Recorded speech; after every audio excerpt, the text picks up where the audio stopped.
Kolkata medical কলেজের অনুষ্ঠানে মন্তব্য করেছিলেন সেচমন্ত্রী মানুষ ভূঁইয়া। ছোট্ট একটা ঘটনা ঘটলেই গেল রব। গতকাল এই মন্তব্য মানুষ ভূঁইয়ার আপনাদের সামনে রেখেছিলাম, যদিও পরে এই নিয়ে তিনি বলেন যে তার মন্তব্যের সঙ্গে কসবা কাণ্ডের কোনো যোগ নেই, অর্থাৎ কসবা কাণ্ডের পরিপ্রেক্ষিতে এই মন্তব্য তিনি করেননি। কলকাতা মেডিকেল কলেজের একটি অনুষ্ঠানে সেখানে গিয়ে এই মন্তব্য করেছিলেন মানুষ ভূঁইয়া যে ছোট্ট একটা ঘটনা ঘটলেই গেল রব।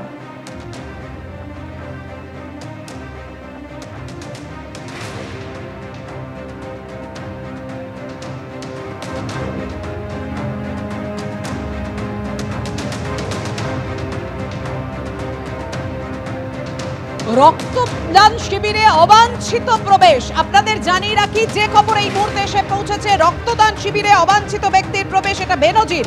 অবাঞ্ছিত প্রবেশ, রাজনৈতিক সামাজিকভাবে অবমাননাকর মন্তব্য, নাম না করে মানুষ বিতর্কে জানিয়ে দিল Kolkata medical college. Kolkata medical college একেবারে স্পষ্ট করে জানিয়ে দিয়েছে, নাম না করে অবাঞ্ছিত প্রবেশ, রাজনৈতিক সামাজিকভাবে রক্তদান শিবিরে এবং এভাবে অবাঞ্ছিত ব্যক্তির প্রবেশ, এটা বেনজির।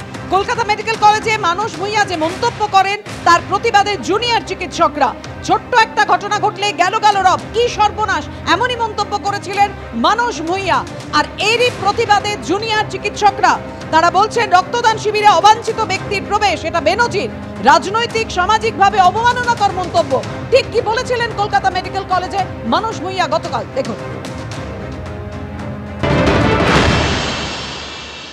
ছোট্ট একটা ঘটনা ঘটলেই গেল রে, কি সর্বনাশ।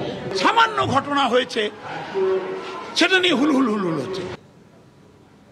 যদিও এই ঘটনার সঙ্গে কসবা কাণ্ডের কোনো যোগ নেই বলে দাবি করেন মানুষ ভূঁইয়া, কিন্তু মানুষ ভূঁইয়া যে মন্তব্য করেছেন তার প্রতিবাদে জুনিয়র চিকিৎসকরা তারা বলছেন যে কলকাতা মেডিকেল কলেজের এমন একটা অনুষ্ঠানে রক্তদান শিবিরে অবাঞ্ছিত ব্যক্তির প্রবেশ, এটা বেনজির, অবাঞ্ছিত প্রবেশ, রাজনৈতিক সামাজিকভাবে অবমাননাকর মন্তব্য, নাম না করে মানুষ বিতর্কে জানিয়ে দিল কলকাতা মেডিকেল কলেজ।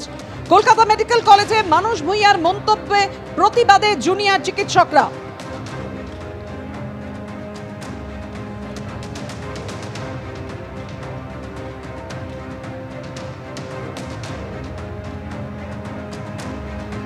মানুষ ভূঁইয়া যে মন্তব্য করেছেন যে কসবা কাণ্ডে ছাত্রীর ক্যাম্পাসে যে গণধর্ষণের ঘটনা, এটা একটা ছোট ঘটনা এবং এটা নিয়ে এত হাউতাশ করার কিছু নেই, সেই ঘটনাটা সেইখানে অধ্যক্ষ উপস্থিত ছিল, সেখানে সমস্ত ডিপার্টমেন্টের ফ্যাকাল্টিরা উপস্থিত ছিল, এমনকি সেখানে আরজি করের বহিরাগত যে থ্রেড কালচারে যুক্ত WBJD এর সদস্যরাও উপস্থিত ছিল সেই মঞ্চে। সেটা যদি আমাদের কলেজ অথরিটির অনুষ্ঠান হয় তাহলে সেখানে এই বহিরাগতরা কি করছিল? সেটা যদি কলেজ অথরিটির অনুষ্ঠান হয় তাহলে এই ধর্ষক তৃণমূলের নেতা মন্ত্রীরা কি করছিল?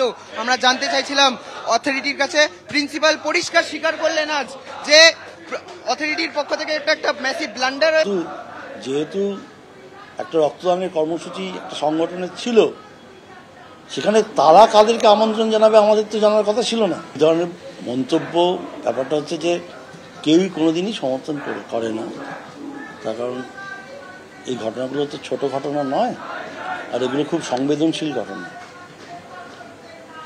সুতরাং আমরা কলেজ কাউন্সিলে একবার আলোচনা করে নিয়ে প্রত্যেক টিচারের কি বক্তব্য সেটা দেখে, ছাত্ররাও সেখানে থাকবে, আমরা সামগ্রিকভাবে জানি।